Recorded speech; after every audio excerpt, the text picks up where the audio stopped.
नमस्कार मित्रांनो, स्वागत आहे तुमचं पुन्हा एका नवीन व्हिडिओमध्ये.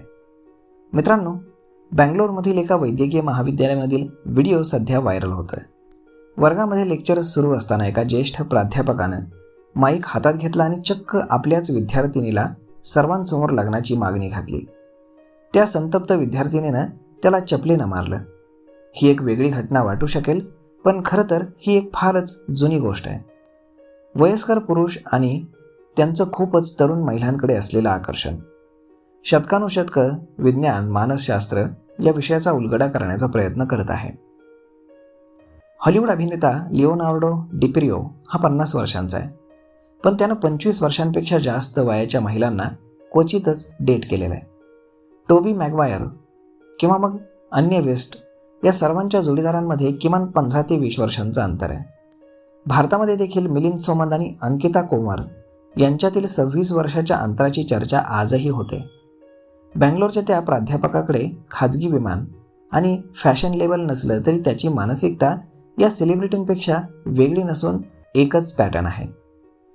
तर मग आता यावरती प्रसिद्ध मानसशास्त्रज्ञ कार्ल जून यांच्या मते प्रत्येक पुरुषाच्या मनात एक स्त्रीची प्रतिमा असते.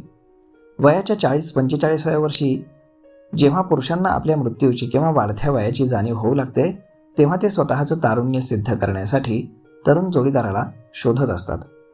तरुण जोडीदार ही त्यांच्यासाठी केवळ एक व्यक्ती नसून ती त्याच्या अस्तित्वाचं आणि हिरो असण्याचं प्रतिबिंब असतं.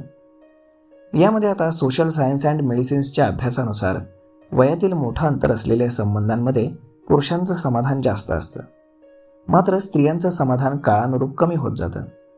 अशा जोडप्यांमध्ये घटस्फोटाचं प्रमाण हे समन्वयक जोडप्यांच्या तुलनेमध्ये जास्त असतं. सध्या हा ट्रेंड बदलतोय. जशा स्त्रिया आर्थिकदृष्ट्या स्वतंत्र होत आहेत, तशा त्या आपल्या वयाच्या जोडीदाराची निवड करत आहेत. बेंगलोरच्या या घटनेमध्ये विद्यार्थिनीनं आणि तिच्या मित्रांनी दिलेली प्रतिक्रिया ही बदलत्या काळाची पावती आहे. तर मग मित्रांनो, अशा पद्धतीनं पुरुषांना तरुण स्त्रिया का आवडतात किंवा मग वयस्कर पुरुष तरुण स्त्रियांच्या मागे का लागतात, हे सगळं आपण आज या व्हिडिओमध्ये आपण जाणून घेतलंय. परंतु तुम्हाला काय वाटतं यावरती हे तुम्ही आम्हाला कमेंट करून नक्कीच सांगा.